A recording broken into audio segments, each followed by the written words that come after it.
Kita kembali melanjutkan kisah Khalid bin Walid dalam perang Mu'tah. Perang Mu'tah terjadi beberapa bulan setelah setelah Khalid bin Walid masuk Islam. Jadi kisah pertama Khalid bin Walid dalam keislamannya adalah kisah perang Mu'tah ini. Di awal dulu bahasan kita tentang kisah Khalid bin Walid, kita pernah menyampaikan bahwa Rasulullah SAW memberikan misi kepada Khalid, misi beban 22 misi. 22 misi. Dari 22 ini 7 yang besar, di antaranya perang Mu'tah. Setelah perang Mu'tah kemudian ada tugas Khalid di perang Hunain. Kemudian tugas Khalid di Fathu Makkah. Kemudian tugas Khalid yang menghancurkan berhala Uzza, patung terbesar berhala Uzza. Kemudian tugas Khalid di perang Daumatu Jandal. Kemudian tugas Khalid sebagai da'i di kabilah Bani Harithah bin Ka'ab. Insyaallah pada waktunya kita akan cerita satu persatu. Mudah-mudahan Allah berikan kepada kita usia dan kesempatan, insyaallah. Kita lanjutkan. Bapak dan Ibu yang saya muliakan, Madinah ke Mu'tah itu jaraknya sekitar 800-an kilometer. Jauh, silahkan dicek di peta Madinah, Mu'tah. Ada satu universitas di Mu'tah, Universitas Mu'tah namanya. Kemarin saya baru dari Jordan, dari Palestina, dari Mesir, keliling 3 negara. Oh ternyata ini Mu'tah teh. Melihat di peta jauh, melihat lingkungan sekitarnya, oh padang pasir geningan. Kabayang langsung, luar biasa para sahabat, 3.000 orang di padang pasir demi 1 nyawa. Ini. Balik lagi ke kisah perang Mu'tah dan Khalid bin Walid. Saat itu Khalid menjadi prajurit, komandan tempur yang hebat, jadi prajurit. Berapa usianya? Masuk Islam itu di usia 41 tahun. Selisih usia Khalid dengan Rasulullah sekitar 16 tahun. Diangkat jadi Nabi 40, Rasulullah, Khalid saat itu usianya baru 24 tahun. 41 tahun, jadi prajurit, berangkat. Dipimpin oleh Zaid bin Harithah sampai ke Mu'tah, sampai ke wilayah Ghasasinah. Orang Ghasasinah mereka mendengar kabar, Muhammad mengirim prajurit. Berapa jumlahnya? 3.000. Kalau begitu kita minta bantuan ke orang Romawi, karena mereka rekan kerja kita, aliansi kita, sekutu kita, minta bantuan. Berapa pasukan yang dihadapi kaum muslimin di perang Mu'tah? Ini bukan saya yang mengada-ngada, ini yang tertulis di dalam buku sirah. 200.000 totalnya. Total semua antara pasukan Ghasasinah dengan Romawi yang ikut bergabung 200.000 melawan 3.000. Silakan kembali ke referensinya, rujukannya 3.000 lawan 200.000. 1 banding berapa itu teh? Memang kalau belum makan malam rada hese ngitung teh. Sabaraha? Kalau pakai rupiah bisa lah. 3.000 rupiah supaya jadi 200.000 rupiah dikali sabaraha? Tereh bab eta. Kali tuh kali genap berarti 1 banding 6. 1 banding 6 ya, betul ya. 60. 1 banding 60. 1 orang harus melawan 60. Mereka punya iman. Kira-kira melawan 200.000 akan seperti apa? Melempem, balik lagi, atau minta izin, ya Rasulullah, minta bantuan, dikirim pasukan. Apa yang akan dilakukan? Tolong bayangkan kalau kita saat itu hadir di situ. Berapa musuhnya? 200.000. Ari urang sabaraha? 3.000. Alah. Mereka punya iman, tapi iman juga digabungkan dengan akal. Dengan akal. Kumpullah para pemimpin mereka, kaum muslimin, komandannya, kemudian dibuat strategi. Apa strateginya? Mirip seperti strategi dalam perang Uhud. Dicarilah kampung, belakangnya itu perumahan penduduk, kanannya itu perkebunan, sebelah kirinya perkebunan, Itulah kenapa terjadi perang di Mu'tah. Kenapa terjadi perang di Mu'tah? Supaya kaum muslimin itu kanannya aman, kirinya aman, belakangnya juga aman. Kalaupun misalkan mereka masuk itu dari perkebunan, 200.000 itu mereka harus pecah. Enggak langsung sekaligus. Bayangkan kalau misalkan perangnya itu di padang pasir. Ini 3.000, ini 200.000. Apa yang bakal terjadi? Oh, dikepung dari segala arah. Maka kaum muslimin supaya bisa fokus musuh itu cuman dari depan, cari tempat yang kanan, kiri, belakang aman. Amannya bukan berarti nggak bisa dimasuki, bisa masuk, cuman pasukannya itu harus pecah-pecah lagi. Kanan aman, kiri aman, belakang aman, musuhnya hanya dari depan. Akhirnya musuh datang 200.000, ternyata mereka melihat komandannya Malik bin Rafilah melihat di mana kaum muslimin, oh mereka bertahan di kampung Mu'tah. Pas dicek kampung Mu'tah ternyata nggak bisa masuk kecuali kalau pasukannya itu dirampingkan. Tadinya pasukan itu berbaris memanjang 200.000 teh. Karena nggak bisa masuk akhirnya harus dibaris ulang, berbanjar ke belakang. Dan 3.000 melawan 3.000, 60 barisan ke belakang. Punten. Ibaratnya beginilah, ilustrasinya begini. Ada tim bola main seharian. Tim A itu nggak punya cadangan. Tim B cadangannya ya 60. Mainnya seharian. Kira-kira kuat berapa lama? Kuat berapa lama tim A menghadapi tim B?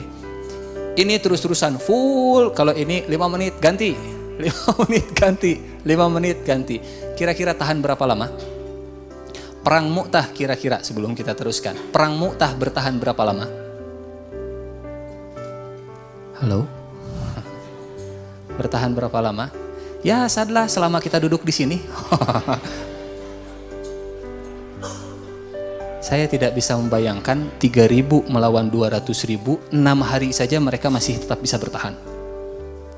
6 hari itu pagi sampai sore, pagi sampai sore, pagi sampai sore. Karena dulu nggak ada istilah perang 24 jam, nggak. Jadi kalau misalkan matahari sudah meninggi, mereka perang tang teng, sudah asar, sudah menjelang maghrib, bubar. Kenapa? Poek. Biar aku mau wasuluh. Jangan bayangkan perang zaman dulu dengan zaman sekarang. Ada bagian lightingnya. Lightingnya biar kelihatan tuh musuhnya. Enggak. Sudah mendekati sore mereka mundur. Otomatis mundur masing-masing. Mereka juga mundur. 6 hari kaum muslimin yang 3.000 masih bisa bertahan melawan yang 200.000. Ada korban. Tapi korban musuh jauh lebih banyak. Apa yang dimiliki kaum muslimin? Sampai bisa bertahan berhari-hari menghadapi pasukan yang jumlahnya jauh di atas mereka? Iman. Iman, harapan, iman yang melahirkan harapan, harapan yang melahirkan kekuatan.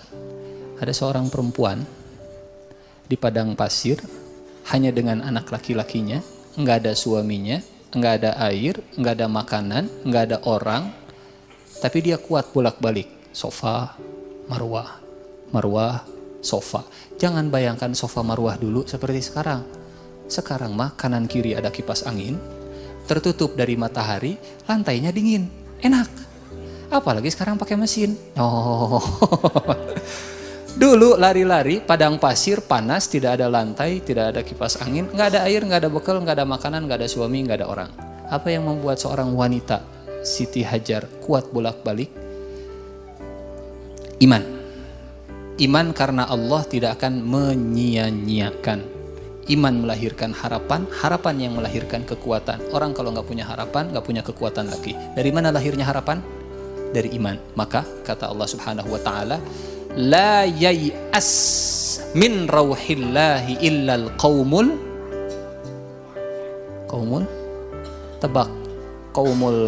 kafirun fasiqun. Dalam surat Yusuf kata Allah, Nabi Yakub mengatakan kepada anak-anaknya, la tai'asu min rauhillah, jangan kalian putus asa dari rahmat Allah. Cari terus Yusuf. Innahu la yai'asu min rauhillahi illal qaumul kafirun. Enggak ada yang putus asa dari rahmat Allah kecuali orang-orang yang kufur. Orang yang kufur hilang harapan, nggak punya kekuatan. Orang beriman punya harapan, punya kekuatan. Mereka masih punya harapan karena mereka punya dua kebaikan. Menang mereka mulia, mati mereka surga. Akhirnya di hari ke-6, Malik bin Rafilah, komandannya Ghasasinah itu melihat, ini peperangan nggak akan selesai. Kalau seandainya komandan musuh, komandan muslim, itu nggak kita sikat duluan. Akhirnya Malik bin Rafilah perintahkan ke pasukannya, semua pasukan panah, semua pasukan tombak, serang ke yang megang bendera. Siapa yang sedang megang bendera saat itu? Zaid bin Harithah. Akhirnya semuanya difokuskan ke yang pegang bendera, ke pemimpinnya Zaid bin Harithah. Sekuat-kuatnya Zaid bin Harithah, tapi menghadapi ribuan panah yang diarahkan ke beliau, sampai kata para sahabat, Zaid bin Harithah itu seperti landak. Bedanya kalau landak itu tajam-tajamnya di punggung, kalau Zaid di dada. Artinya Zaid nggak berbalik, Zaid dengan dada yang terbuka, sampai akhirnya Zaid tumbang. Di Madinah, ini di Mu'tah, di Jordan. Di Madinah, Rasulullah berkumpul dengan para sahabatnya. Kata Rasulullah menceritakan jalannya peristiwa perang Mu'tah. Kata Rasulullah, akhadar rayah Zaid bin Harithah membawa bendera. Qataluh, mereka membunuh Zaid bin Harithah. Saqatatir rayah, benderanya jatuh. Akhadatir rayah Ja'far bin Abi Talib. Ini kalau bahasa kita live streamingnya Rasulullah di depan para sahabat. Rasulullah di Madinah, sementara yang sedang bertarung di Mu'tah. Belum ada video call, belum ada internet, tapi Rasulullah SAW sudah mendahului kita semua. Ada orang sekarang punya teknologi bisa berpindah cepat dengan teknologi transportasinya. Rasulullah sudah duluan. Dan seterusnya. Yang mengambil pedang Ja'far bin Abi Talib. Ja'far bin Abi Talib kemudian maju. Kata Rasulullah SAW, qataluh. Ja'far dipotong tangannya sebelah kanan. Ja'far megang bendera di tangan kanan. Ja'far kemudian dipotong tangannya. Benderanya jatuh, kemudian sebelum jatuh diambil oleh Ja'far dengan tangan kiri. Dipotong tangan kiri Ja'far, hampir saja benderanya jatuh, dipeluk oleh Ja'far dengan sisa-sisa tangannya. Sampai akhirnya Ja'far maju dan ada yang membunuh Ja'far. Qataluh. Mereka membunuh Ja'far. Rasulullah kemudian menangis menceritakan Ja'far. Ja'far saudaranya Rasulullah. Zaid bin Harithah anak angkatnya Rasulullah dulu. Dua orang yang terdekat dengan Rasulullah SAW, dua-duanya meninggal. Ja'far kemudian meninggal, kata Rasulullah, arahul ana yatiru fil jannah. Saya melihat Ja'far sekarang terbang di surga. Dua tangannya yang hilang diganti oleh Allah. Ja'far bin Abi Talib terbang. Makanya Ja'far itu punya julukan orang yang kehilangan sesuatu di dunia pasti akan diganti oleh Allah dengan hal yang sama di akhirat. Ja'far yang bisa terbang. Ja'far yang bisa terbang. Akhadatir rayah Abdullah bin Rawahah. Setelah Ja'far meninggal, kemudian Abdullah bin Rawahah mengambil bendera. Fatalakka'a Hunaihah. Kata Rasulullah, Abdullah bin Rawahah, dia berhenti sebentar. Hunaihah, sebentar. Apa yang terjadi? Abdullah bin Rawahah mengambil bendera. Maju 200.000. Tapi kita sudah di tengah perang. Maju 200.000. Tapi kita tengah perang. Akhirnya Abdullah bin Rawahah mengucap satu syair. Dalam syairnya kata Abdullah bin Rawahah, ya nafsi, wahai jiwaku, illa tanzilinna la tukrahinna. Kalau engkau enggak turun, engkau akan dipaksa. Di depanmu sudah ada kematian yang sudah engkau tunggu-tunggu sejak lama. Kalau engkau tidak mati terbunuh, maka engkau juga akan tetap mati. Sebentar, ada dialog dengan dirinya sendiri. Akhirnya Abdullah bin Rawahah kemudian maju. Setelah maju kemudian meninggal. Rasulullah SAW di Madinah cerita, qatalu arahul ana fil jannah. Kemudian Rasulullah cerita, Zaid, Ja'far, Abdullah bin Rawahah di surga. Kata Rasulullah, ara Zaid wa Harithah ala sarir fil jannah. Saya melihat Zaid bin Harithah dan Abdullah dan Ja'far itu di atas, sedang berada di atas kasur, di atas dipan di surga. Dan saya melihat Abdullah bin Rawahah juga sama-sama di atas kasur di surga. Ghaira annahu zwiraran fi sariri. Hanya saja kasurnya Abdullah bin Rawahah agak turun sedikit. Kata para sahabat, kenapa ya Rasulullah? Kata Rasulullah, talakka Hunayha. Karena Abdullah bin Rawahah berhenti sebentar. Cuman sebentar turun. Kira-kira kita cuman sebentar. Hayya 'alas shalah, datang duluan. Hayya 'alas shalah, keheula. Hayya 'alal falah, karek adan. Allahu akbar, komat keneh. Waladhdallin, amin, karek Al-Fatihah. Pas imamnya baca Bismillahirrahmanirrahim, Yasin, tuh bakal lila imah. Kewe kalem. Wal Qur'anil Hakim, innaka laminal mursalin. Allahu akbar, geningan. Geningan teh. Sugante bakal satu surat bakal ditamatkeun. Talakka Hunayha. Berhenti sebentar, turun sedikit. Berhenti lama. Wallahu a'lam bissawab. Abdullah bin Rawahah kemudian meninggal. Bendera jatuh. Ada seorang sahabat yang kemudian lari ke bendera tadi, namanya Thabit bin Akram. Diambil benderanya. Thabit bin Akram ini sahabat Rasulullah yang pernah ikut dalam perang Badar. Perang Badar, bukan sembarangan. Perang Badar itu sahabat yang luar biasa. Thabit termasuk sahabat yang ikut dalam perang Badar, ngambil bendera. Kira-kira ngambil bendera, saya pemimpin atau gimana? Thabit bin Akram ngambil bendera, kemudian berteriak, Ya Aba Sulaiman, Ya Aba Sulaiman, Ya Aba Sulaiman. Siapa Aba Sulaiman? Khalid bin Walid. Setelah sekian lama peperangan, muncul lagi nama Khalid bin Walid. Ya Aba Sulaiman, Khalid, Aba Sulaiman. Khalid kemudian datang, ada apa Thabit? Khudh hadhir rayah, ambil pedang, ambil bendera ini. Tolong bayangkan kalau kita di posisi Khalid. Punya kemampuan. Rasulullah sebut Zaid, Ja'far. Kemudian setelah itu Abdullah bin Rawahah. Namanya nggak disebut. Kata Rasulullah, kalau 3 orang meninggal, pilih yang kalian suka. Tiba-tiba sekarang, khudh ya Aba Sulaiman, ambil bendera ini. Apa kata Khalid? Khalid yang punya kemampuan. Disodori, nih. Apa kata Khalid? Anta aula bihi. Anta min ashabi Badr. Enggak, kamu lebih berhak. Anda itu pernah ikut dalam perang Badar. Saya dulu masih jadi musuh Anda di perang Badar. Apa kata Thabit? Anta aula bihi. Saya ngambil bukan buat saya, tapi pengen saya serahkan kepada Anda. Yang satu ngambil buat ke Khalid, yang satu kata Khalid, engkau lebih berhak. Rasanya indah kalau seperti ini. Indah kalau seperti ini.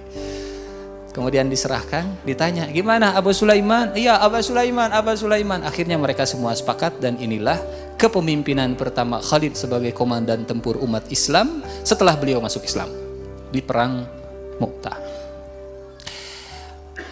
Perang selesai sampai sore, Khalid kemudian mundur. Kata Khalid, sejak saat itu saya jadi pemimpin, semua panah kan datang tuh karena megang bendera. Kata Khalid, di hari itu 9 pedang saya hancur.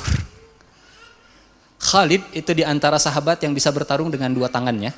Jadi bukan hanya sekedar tangan kanan, tangan kirinya juga bisa. Artinya saat megang bendera, tangan kirinya megang pedang, itu juga bisa dimainkan dua-duanya.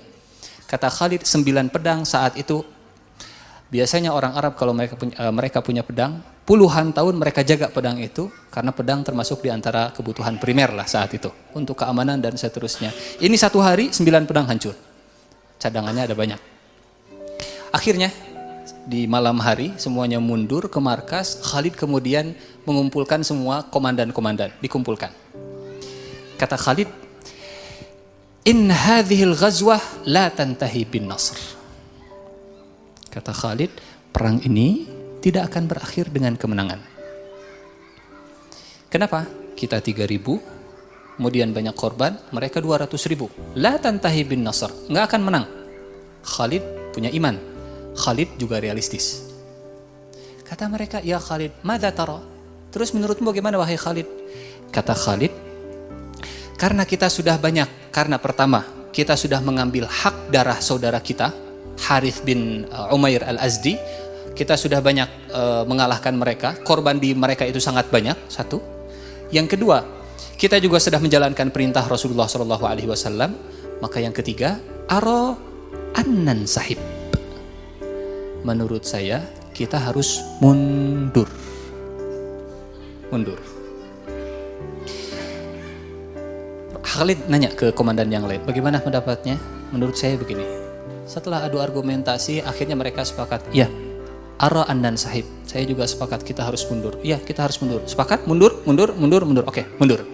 Setelah semua sepakat, kita harus mundur, kata Khalid, la nastati annan sahib. Kita nggak bisa mundur.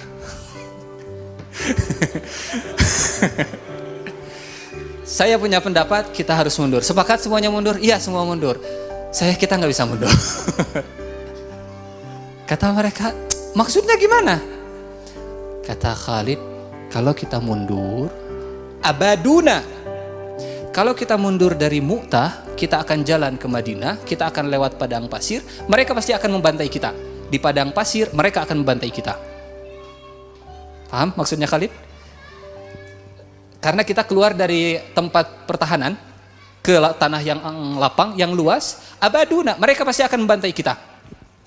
Kata mereka, "Madza tara ya Khalid?" Terus apa yang akan kita lakukan wahai Khalid?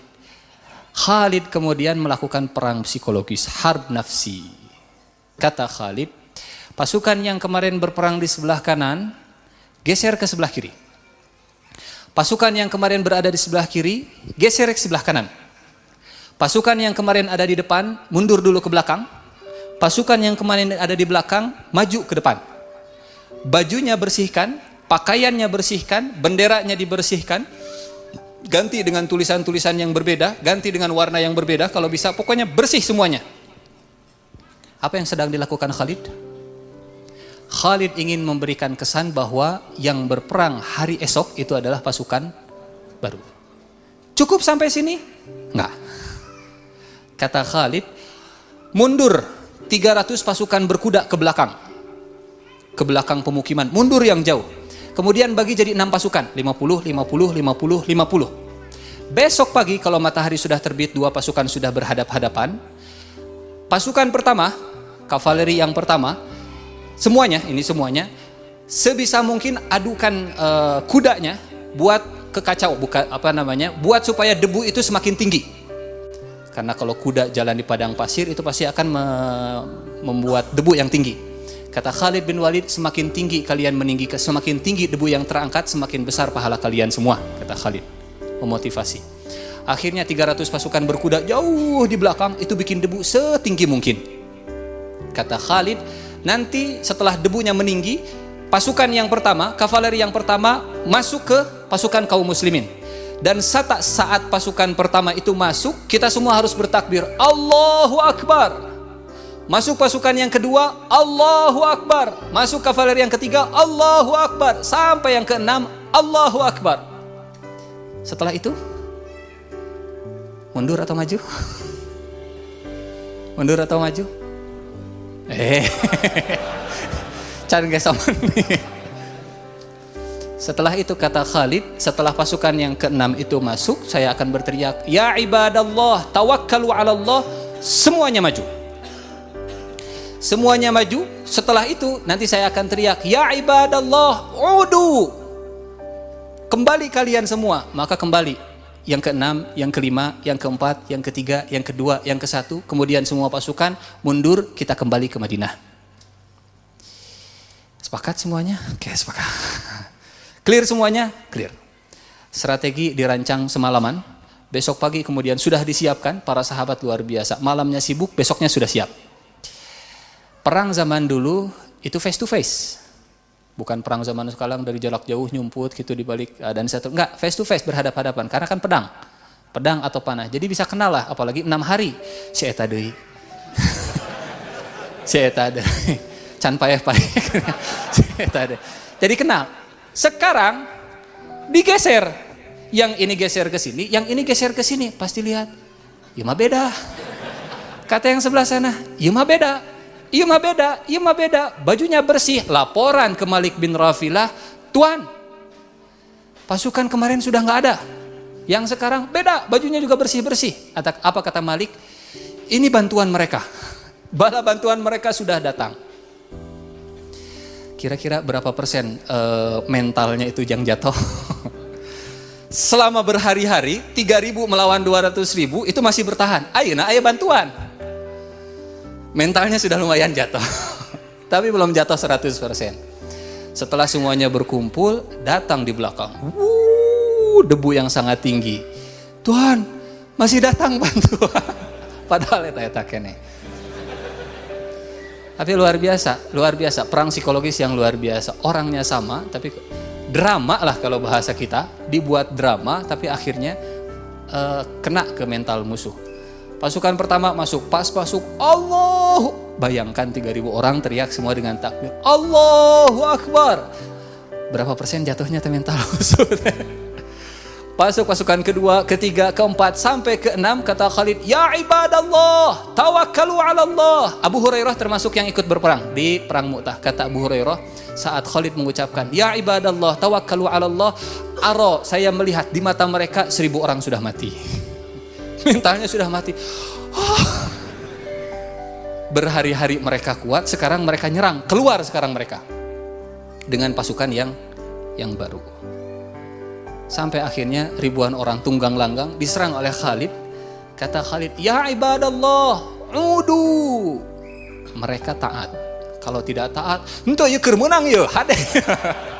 Gagal rencananya. Kalau semangat tapi enggak taat. Semangat penting, tapi taat jauh lebih penting. Semangat dan taat. Semangat keur menang-menang nak musuh lari tunggang langgang. Odo, mundur yang ke-6, ke-5, ke-4, ke-3, ke-2, ke-1, yang di belakang, yang di depan, yang di kanan, yang di kiri, mundur semua ke belakang, balik ke Madinah. Pasukan musuh melihat, oi mereka mundur, kita kejar. Kata Malik bin Rafilah, jangan dikejar. Ini jebakan. Kenapa jebakan? Mereka mundur mancing kita karena ada pasukan kemarin itu yang siap menyerang kita. Padahal itu juga. Tapi bisa membuat kesan kalau pasukan kaum muslimin itu ada 2 kali lipat. Itulah kecerdasannya Khalid bin Walid.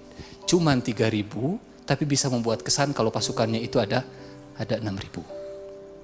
Pulang, Khalid bin Walid sampai ke kota Madinah, pasukan Ghasasinah dan Robawi masih nunggu. Naon jebakanna ya. Bapak Ibu yang saya muliakan, strategi ini masih dipelajari katanya di Akademi Militer di barat sana. Karena ini strategi militer mundur terbaik dalam sejarah. Yang menarik pasukan tanpa dikejar pasukan musuh, dan yang menarik pasukan itu enggak diimagekan orang yang kalah. Biasanya kalau ada pasukan yang ditarik, kesannya apa? Oh eleh ya maya. Ini narik pasukan, kesannya menang, bahkan musuh juga nunggu-nunggu. Serang entong, tapi bisa jebakan. Strategi yang terbaik. Pulanglah Khalid dengan pasukannya kembali ke Madinah. Kira-kira bagaimana sambutan orang Madinah? Bangga atau tidak? Ibu-ibu di Madinah itu sudah berbaris. Karena kan Rasulullah dari kemarin live streaming menceritakan. Saat Khalid, kata Rasulullah, akhadatir raya Khalid bin Walid, saifun min suyufillah. 3 bulan masuk Islam sudah dapat gelar dari Rasulullah SAW. Berapa lama kita sudah jadi Muslim? Kira-kira gelar apa yang akan Rasulullah sematkan kepada kita? Si tukang sare? Atau si naon dan seterusnya. Umar bin Khattab masuk Islam belum satu hari Umar bin Khattab masuk Islam, yang tadi setelah digoyang-goyang. Kata Umar bin Khattab, ya Rasulullah, bukankah kita umat Islam di atas kebenaran? Kata Rasulullah, betul. Ya Rasulullah, bukankah mereka orang musyrik di atas kebatilan? Kata Rasulullah, betul. Ya Rasulullah, fafimal ikhtifa ya Rasulullah. Terus kenapa kita sembunyi-sembunyi di sini di rumah Arqam? Kata Rasulullah, "Madza tara ya Umar?" Umar, menurutmu bagaimana? Ya Rasulullah, nu'lin islamana, kita keluar, kita umumkan keislaman kita bikin barisan. Sebelah kanan Hamzah, sebelah kiri saya, engkau di tengah-tengah, kaum muslimin di belakang baris, kita tawaf. Kata Rasulullah, "Antal Faruq."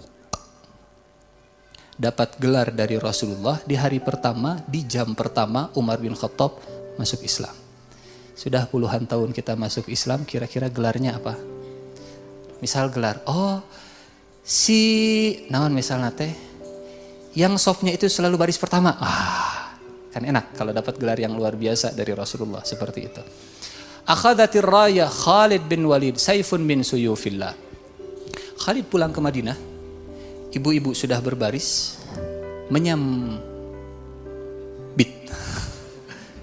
nyambit, betul nyambit. Ngambil batu, dilempari. Khalid bin Walid dilempari batu. Sahabat dilempari batu. Kata mereka, ya furror, ya furror. Orang-orang yang kabur, ya furror, ya furror. Afarartum fi sabilillah. Kalian kabur di jalan Allah. Jadi ada kabur di jalan Allah. Kabur di jalan Allah. Ada yang malasnya juga di jalan Allah. Iya. Enggak. Kabur, kata mereka, kabur di jalan Allah. Kenapa kalian kabur? Lebih baik kalian mati. Kemarin ada yang lupa diceritakan. Saat mereka pergi, istri-istri mereka itu, istri-istri para sahabat, kemudian melepas para sahabat saat berangkat dari rumahnya. Hafizakumullah, nasarakumullah, awakumullah. Mudah-mudahan Allah menjaga kalian, mudah-mudahan Allah menolong kalian, mudah-mudahan Allah melindungi kalian. Raddakumullah, mudah-mudahan Allah mengembalikan kalian dalam kondisi, teruskan, isilah titik-titik berikut ini. Mudah-mudahan Allah mengembalikan kalian dalam kondisi selamat, atau apa kira-kira? Normalnya mungkin kalau kita mudah-mudahan kembali dalam kondisi selamat. Tapi doanya para istri, para sahabat, hafizakumullah, nasarakumullah, awakumullah, raddakumullahu solihin. Mudah-mudahan kalian kembali dalam kondisi yang lebih soleh. Tenanawan tangan putus, yang penting pulang lebih soleh. Tenanawan kaki buntung, yang penting dalam kondisi lebih soleh. Raddakumullah solihin. Pas pulang dapat kabar kalau mereka mundur. Kemarin sudah dilepaskan dalam doanya seperti tadi. Lempari batu. Ya furror, afarartum fi sabilillah. Rasulullah kemudian keluar rumah, Rasulullah bentangkan tangannya. La. Hum kurror, laisu bifurror. Mereka bukan orang yang kabur, mereka kurror. Mereka akan kembali lagi insyaallah. Dibela oleh Rasulullah sallallahu alaihi wasallam. Kemudian Rasulullah berjumpa dengan Khalid, dipeluk Khalid bin Walid, anta saifun min suyufillah. Kenapa Khalid tidak pernah kalah dalam setiap peperangannya? Karena pedang Allah tidak mungkin terkalahkan. Pedang Allah tidak mungkin terkalahkan. Ini kisah Khalid bin Walid dalam perang Mu'tah dan kecerdasan strateginya. Insya Allah di pertemuan berikutnya, kalau ada kesempatan, ada umur, kita lanjutkan lagi kisah Khalid bin Walid insya Allah. Mudah-mudahan jadi ilmu yang bermanfaat, menambah kecintaan kita kepada sosok Khalid bin Walid. Ada bekal amal soleh yang bisa kita aplikasikan di hidup keseharian kita insya Allah. Kurang lebihnya saya mohon maaf. Kita akhiri dengan doa kifaratul majlis. Subhanakallahumma wa bihamdika, asyhadu an la ilaha illa anta, astaghfiruka wa atubu ilaik. Aqulu qawli hadza wa astaghfirullah li wa lakum. Assalamualaikum warahmatullahi wabarakatuh.